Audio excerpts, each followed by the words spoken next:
an event should be like a duck on the water. You see the duck gently, gracefully, calmly gliding along, and then we are the feet underneath the water paddling away furiously. But you should never see that, right? That's what makes the duck go. Welcome to this episode of the Community Lounge, the podcast where I chat with community managers from the video games industry who tell me their story, talk about the challenges they face, and share tips to help other community managers do their job better. I'm your host, Steve McLeod. Now, before I begin today's episode, I want to tell you quickly about the guides we are creating for community managers. Some of these guides are already finished and we've been getting great feedback about them. Topics we've covered so far include your first week as a community manager, what actually matters, burnout, recognizing it, dealing with it and preventing it, and becoming a community manager, real life stories. You'll find all of our guides and past episodes at featureupvote.com/thecommunitylounge. You'll find that link in the description. And if you haven't already, please do subscribe to this podcast so that you don't miss out on future episodes. Okay, on with the show. Today I'm joined by Faye V. Faye is currently a community lead advisor at Chaos Manufacturing. Faye's very interesting career to date includes community-oriented roles at Fantastic Pixel Castle, Singularity 6, and the Pokémon Company, but there's more. Faye has a degree in psychology, and on top of all that, she used to be a circus performer. Welcome to the show, Faye. Hi, thank you so much for having me. I'm so happy to be here. Now, I don't know where to start with all of this. Normally, my first question would Sure. be, tell us how you got your path into community management. But I mean, do we start with the psychology degree? Do we start with the circus stuff? Where do we start with your story? It's all sort of the same path, honestly, which I think is part of the fun of it. You know, there's no direct path into the games industry, and I love when people ask, "Oh, how did you get into games?" Because I get to tell them, well, I started as a circus performer, which is always sort of this, you know, that the question marks just start popping up over people's heads. But my hope and dream is that people realize that you don't have to go get a degree in community management or in game development to be in the games industry, that so much of what we do is learned through other experiences and other paths. I can give a quick rundown if that's interesting. I'm sure like the jump is probably a little bit hard to connect. Please do that. A little rundown. Sure. I majored in psychology in college, which I've always been really interested in the way that, you know, people's brains work and why we behave certain ways. And obviously, I think when people get into psychology, a lot of it can also be like, why am I like this as well? And, you know, that's just part of the human condition. And that is a huge part of what we do online is think about like, why is somebody responding in this way? What else is going on in their life that might be contributing to like why they feel so passionate or even so angry about something that's happening in this game, right? I'm going to come back to that though. I will say though, graduating with a degree in psychology, I 100% did not know what I wanted to do with my life. So right out of college, I actually ended up applying to the JET program, moved to Japan for a few years where I taught English. And that was a wonderful experience in terms of kind of taking myself out of a culture that I'd always lived in and grown up in and immersing myself in a place that was very different. And I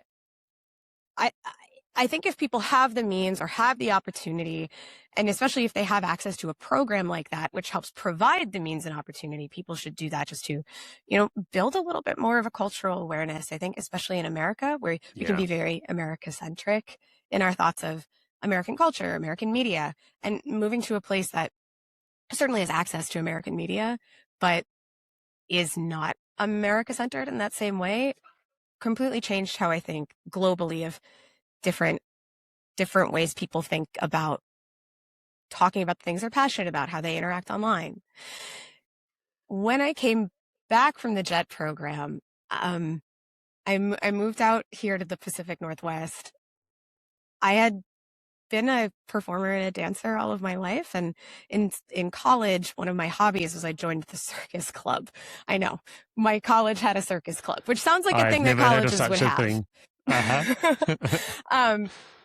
But I came out here because I heard there was a circus school, and there are a number of circus schools on the West Coast of the United States. There's, I think, a bunch just all over the place now, which is great.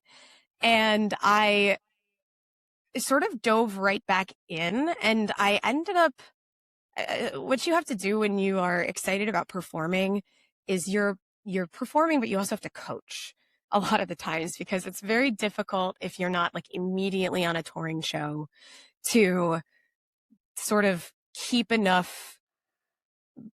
enough bookings happen that you're actually paying your rent.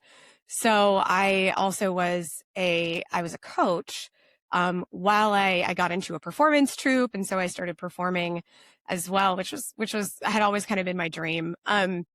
And to clarify what I did, I was what people would call a generalist. So I did a little bit of everything, but my favorite things to do, my specialties, were dance, trapeze, fire performance, and stilting. And No lion I'll make taming sure to these send you days, some right? pictures. No, yeah, it's so actually, yes, it's a kind of important point. I was involved in what we called new circus arts. There's a whole thing in the circus community. There's old circus, which involves like more animals, and new circus, which is all, as we said, all human tricks, people tricks. But I ended up also training to be a social circus coach, or there's a program through Cirque du Soleil about circus for social change. And I got really involved in that, which was a very positive experience. And through that, I started working to build sort of curriculums for school programs and kids for like alternative physical and arts education for kids who maybe don't feel as comfortable in gym classes, or who want to pursue something a little bit differently. Or maybe kids are coming out of a very highly competitive gymnastics environment that wasn't a great fit for them. What do they do now with all of these incredible physical skills they've built up?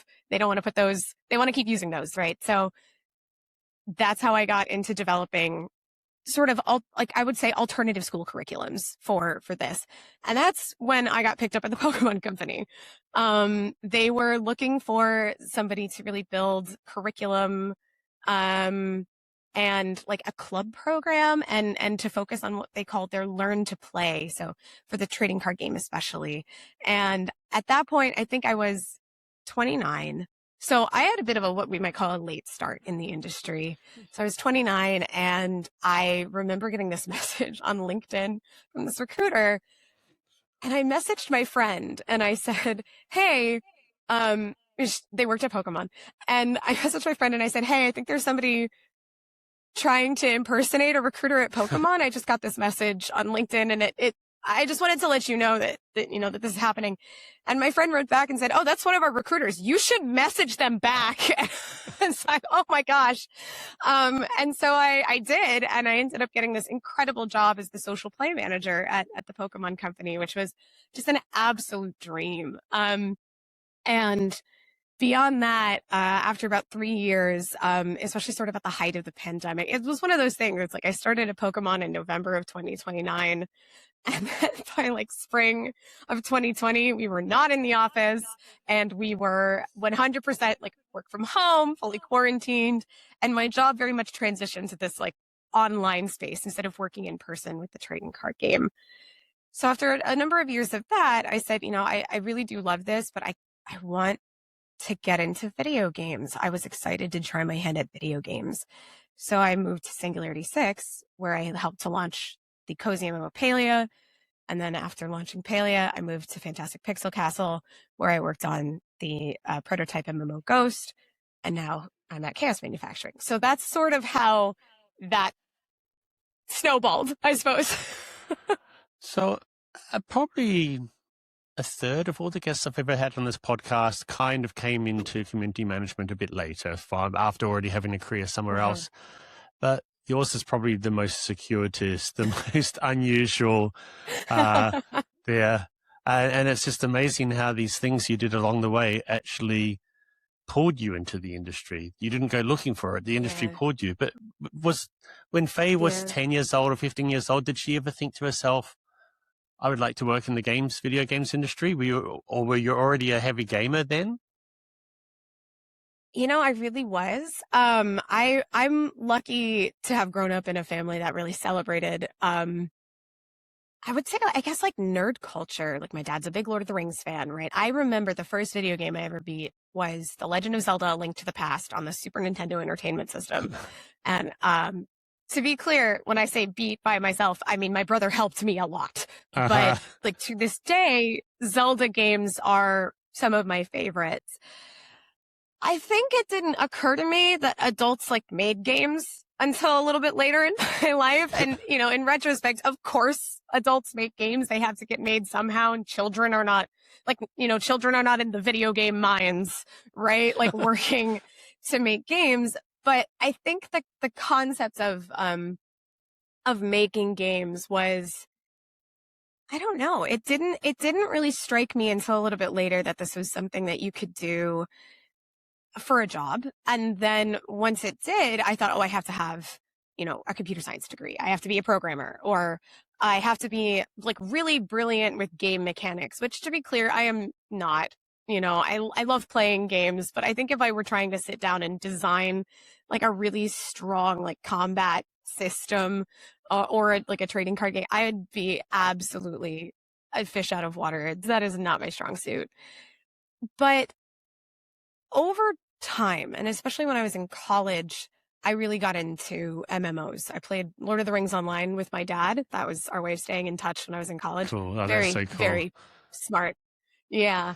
Fun fact, if you are worried about your kids not calling home when they're in college, get a subscription to an MMO with them and play with them.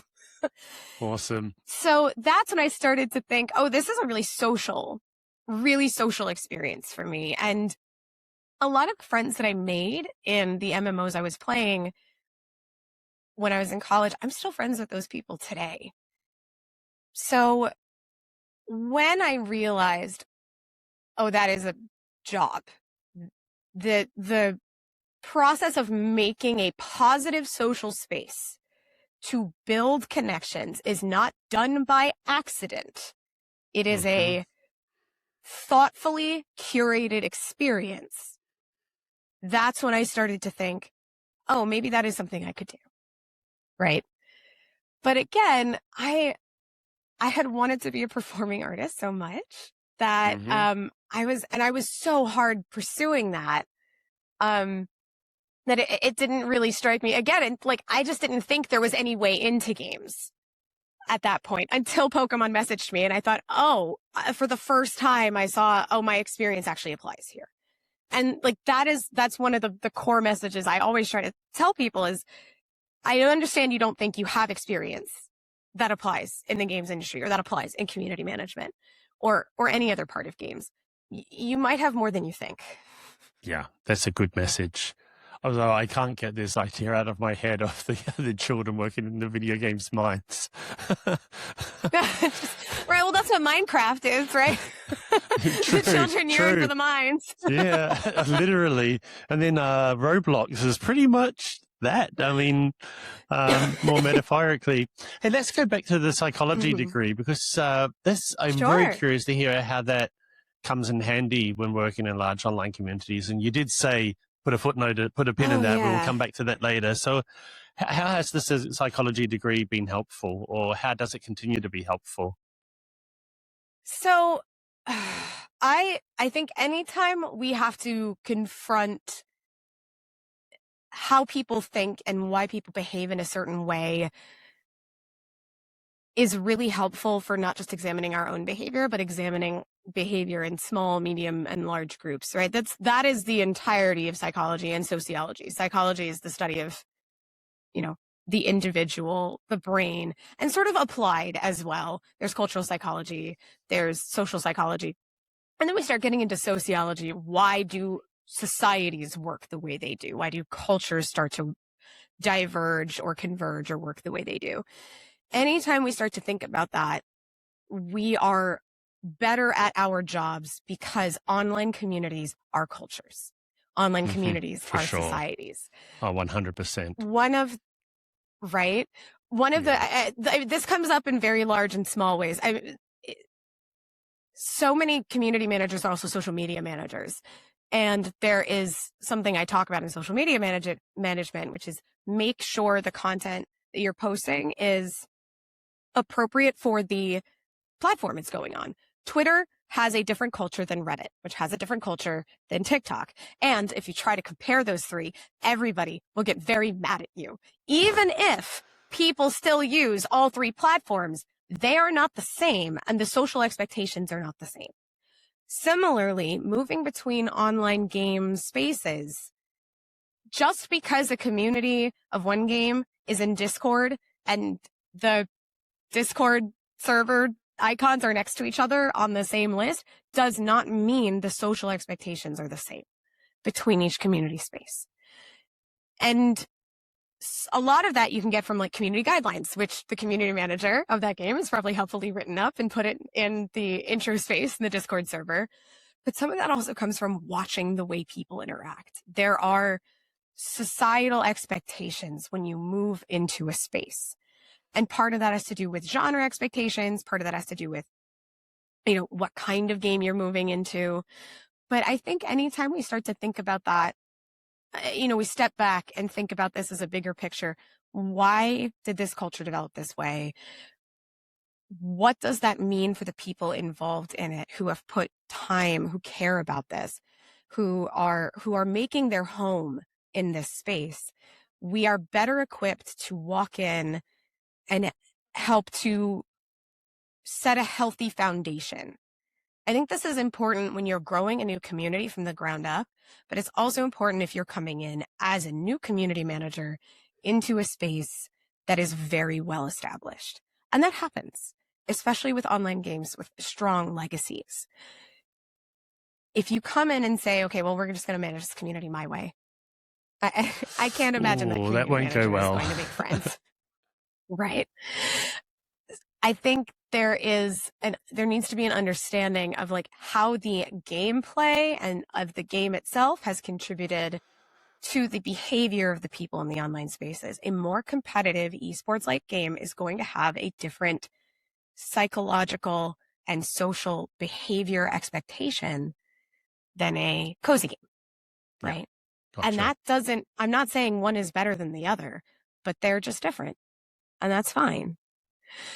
So when I think about the way that people behave online as well, and kind of coming back more to the individual person,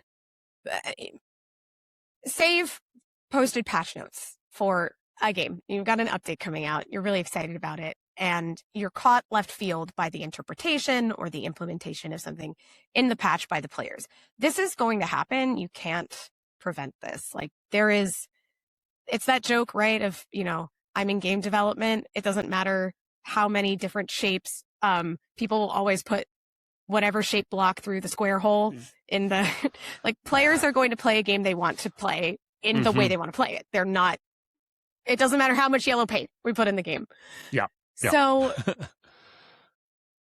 when I think about that, or I think about being caught out of left field is to like maybe a really negative interaction or a negative interpretation, and it's starting to catch some traction. Maybe there's a little bit of drama. We're doing sentiment reports. We're thinking, oh, this is actually really not being perceived well.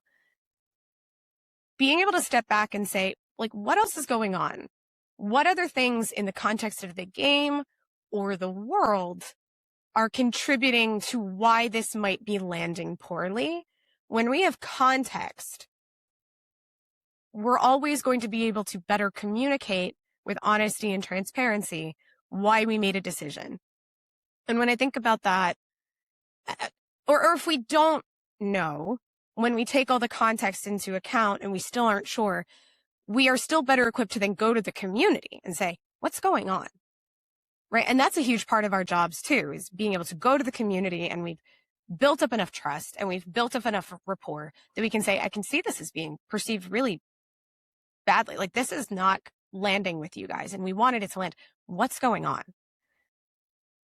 Being able to approach that question with the understanding that we are we have power in the sense that we have developed this game and we're sort of handing it to people who are playing it. They don't have development power, but we also still value their feedback. We value their interpretation and we value their enjoyment, right? Being able to understand human behavior and all of that, that's going to make our ability to go to them and actually use that information that much better. So perhaps I could talk for hours about this. Perhaps a tip for community managers who don't have psychology degrees is go get yourself a Psychology 101 book, because it really sounds like everything you learn there is going to be very helpful for the job. I could send you a book list if you want. I have thoughts. But yeah, I think there are some fantastic, and it's like, don't go get a psychology textbook. You are going to bore yourself to death. Yeah. But I think there are some really wonderful books out there about psychology and a related field called behavior economics, which sounds very mercenarial, but is actually more of sort of like applied behavior. Yeah. I got into that field of like pop books, like popular books some years ago. Yeah. And I couldn't get enough of them. All these like really surprising findings of how humans behave in the face of unexpected motivations. Yes, hey, absolutely. Should we touch on the circus performer part of your background and how that has been helpful in your job as in community? Yes, because I think it feels different, right? It's a circus performance is a very visceral, it's very embodied, it's very on stage, it's very in person. And then you have all the work that I do in the digital space. How can these two things possibly intersect?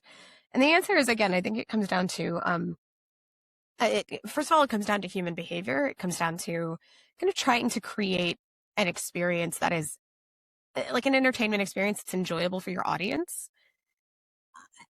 A game development studio is not that different from a circus. In my experience, a circus troupe and a game development studio are a collection of highly specialized experts working together to put together a show or a game that is a cohesive and whole experience that can be enjoyed by the audience without them seeing the places where it breaks into different parts. If you've done your job correctly in the circus and you've done your job correctly in games, the show is one show. It's not individual soloists. It's not, unless it's a variety show, and that's different. But it is a cohesive whole. And the same thing is true about games. You don't want to be able to pick out like engineering versus systems design versus combat design versus, right? And then combined with just the sort of event person mentality, anybody who's been in esports or event management, the show must go on, right? When you are working in live performance, you've booked a venue. You have to have a show there that day. You've sold tickets. It doesn't matter what's going on. The roof could be leaking. This did actually happen to me one time. And you don't have a way to fix this. There's a sudden downpour. The roof is leaking. And so it's like you and 3 other people are holding a tarp up so that the performance out on stage isn't getting water to slip on. And then like you're taking shifts holding the tarp up to make sure that the performance can go on until a facilities person can get there to fix the ceiling. That has happened. You're telling a real story there. Yes. Yes. Wow. That did happen. Yes. Yeah. Again, if you want to have an episode where we just talk about all the ridiculous stuff that I've seen backstage at both like working in, competitive trading card game and also working in circus, the stuff that can go wrong. Again, if we've done our job right, nobody sees that. My coworker from Pokemon, Dan Brandt, I feel like I have to cite him because I love the way he said this. He said, it's an event should be like a duck on the water. And you see the duck, if we've done our jobs right, you see this duck and he's just sort of gently, gracefully, calmly gliding along, and then we are the feet underneath the water paddling away furiously. But you should never see that, right? Right, That's right. what makes the duck go. Yeah. Yeah. So shout out to Dan because he's also doing community. Incredible person. When I think about that and just the amount of like, well, we have to keep going. We don't have an option. Moving into a digital game space, I don't know. I feel like shockingly zen about, oh, we have to delay the patch. Oh, we have to, okay, it's a digital patch. Mm-hmm. Like, yeah, we said it was going to come out and all right, I'll write the comms to say it has to be delayed. We'll explain why. We'll be as clear as possible. People are going to be pissed. That's okay. They have, people feel emotions. They have a right to their feelings. I'll get in the community. We'll chat with people. I'll try to clarify as much as I can. And then we'll pick a new day and we'll put the patch out on that day. We didn't book space. We don't have set pieces. We don't have, a tour bus full of performers speaking various languages coming in or like, a bunch of 7-year-olds flying in from different countries with their shockingly valuable Pokemon decks trying to, come to a tournament that, has to happen that day. I think there's something about event people where we get very used to whatever has to be done. And that is incredible experience. It's incredibly valuable experience. Very stressful at the time. I can but imagine. You look back on it and you build that camaraderie. Yeah. And there's so many things. You're making my mind wander into, not wander, but think of all those things I've been involved with long ago where things just happened on a particular day and everyone knew they did. And didn't matter. If somebody was sick, well, we rolled with that, if they were too sick to be on stage or perform or do something backstage, we would find a replacement. We just did it. My experience is not with like yours, but and then coming into the games industry, being so zen, it must be really calming having you in the team actually. I hope so. I think I can. Video game team. I think I can be a very energetic person. One of the jokes that I say, it's like, you can call me a community manager or you can call me a personality cannon, right? You turn the cannon, fire it whatever way you just need, like energy what does that and mean? personality Explain to that. happen. Personality I guess cannon. like I just said, yeah, it's, we need comms or conversation, or we need somebody to go explain, or we need somebody to, I don't know, like just go be an energetic hype person, turn the cannon, whatever direction you need that to happen, fire, right? I'm going, I'm going to go be that personality over there as necessary. I think people joke a lot about a personality hire. But yeah, community managers are personalities. That's a huge part of what we are. And I think the thing that makes that successful is like being able to be the hype person, being able to also shift gears quickly, be the, the understanding apology person if we need to be, being able to communicate authentically and genuinely and with transparency and trust and love of the game and the community. That's all part of like the personality, and the ability to do that with just like constantly is a job. It's work, but it's work that we love. So is it emotionally exhausting having to change gears so quickly? That's part of the job. I think it can't. I think it can be. Thankfully, hopefully, we're not doing both like big hype up and also apologies in the same day. If that's happened, I do have questions about what occurred in the last patch. Do you know what I mean? Mm-hmm. But I think that there are definitely times, when a patch goes out, for example, and like some people are really, really excited about this thing, but other people are disappointed that the update they wanted or a new edition they wanted isn't in this patch, right? And so there are always a lot of emotions around, especially if you're working in an MMO or a live service game that people have poured hundreds and hundreds of hours into, right? Like that's their home. They've made their home there, sometimes literally. right? And Yeah. WoW and Final Fantasy 14, other, I think even Lord of the Rings Online, which is still going, incredible. There's Wow. player housing. They've poured time into this, right? That's their home. It's our job to curate Yeah. that well. So yeah, It's yeah. amazing how old, not old, but how some of these MMOs now, they've just been going for so long and they keep going and they keep having large player bases and Yeah, it's incredible. Faye, I'm just debating yeah. what to do here because in our shared notes, we have so much good stuff still to cover, but we don't have time for it. Maybe, just maybe, we're going to have to schedule another call to do like a part 2 Oh very soon. no. Okay.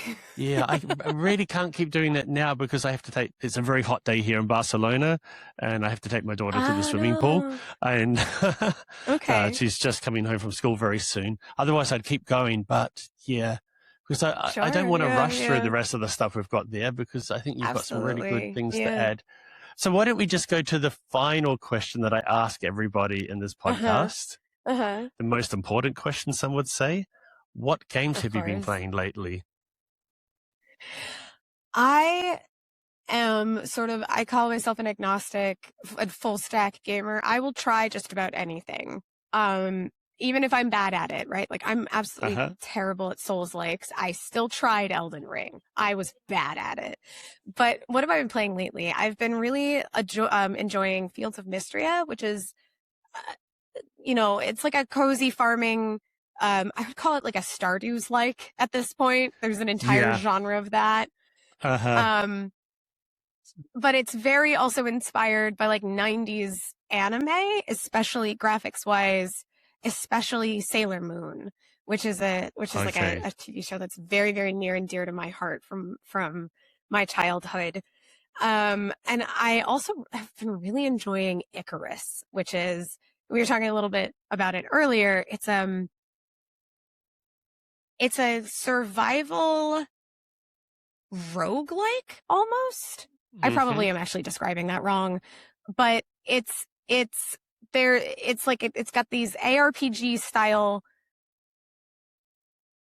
skill trees. You play with your friends. It's a base builder on a foreign planet, but you also can pick up these little missions and go do the little missions and maybe go do the missions over. And I guess that's what kind of gives me that like a little bit of a roguelike-y feel, but it is more of an open world than a roguelike. I want to be clear. I'm going to get absolutely lambasted for calling it a roguelike on the internet. I already know. I know.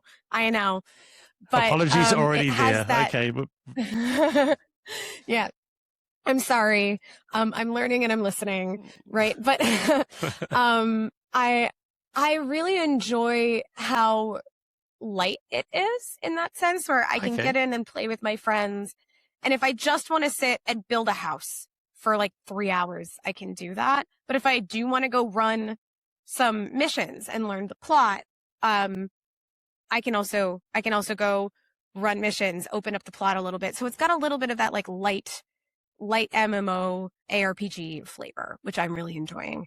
And then of course, Final Fantasy 14 is my current MMO of choice and has been for the last like 6 years. So I've been getting back into that as the new expansion has finally been announced, and I'm excited.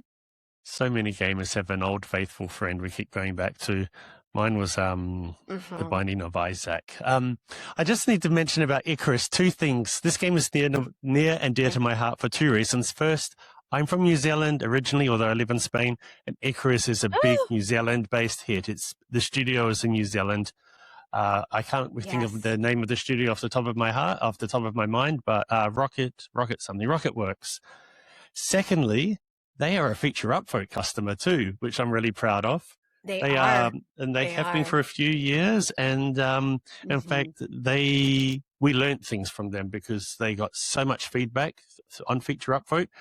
It actually encouraged us to go and sort of streamline the way you bulk manage. You deal with lots Yeah. and lots of feedback. So, yeah, Yeah. that's why I'm really happy to hear you mention Icarus. They're amazing. They put out content every week, which Wow. I'm just constantly surprised by. And not every patch has to be that's actually one of the things I love, what I think of as the Icarus model, because while they are doing updates weekly, which to like a live service open world multiplayer game sounds very stressful, not every update is huge. And when they do have big updates, they clearly gear up for them in a way that I mean, I haven't met anybody who works at the studio, but it seems like a much healthier sort of development cycle than just trying to have tons of new content every single week. But I am really, really impressed with the way that they manage their development cycle. It's part of what keeps me coming back to the game constantly. Also, they just released like animal husbandry, so you can go tame and then like, you know, like breed your mounts for rare colors or abilities. And I have been obsessed with it. So I now have this like increasingly large barn of desert raptors in my game. So shout out to Icarus. Don't you find as a community manager, when you're playing games, you are always analyzing how they're doing things, how they're communicating, and Yes. and so on? Yes. Yes. There is always this part of our brain that's like, ooh, I like how they did that. Or like trying to like, how did they make that happen? Or let me look at I want to go look at their communication style. And this is so fun for me. But I must be a nightmare to my non-game industry friends because I can't not talk about this way anymore. It's one of those things though where you develop a different layer of love for the medium. And I think what it is that we can't just enjoy a game for a game.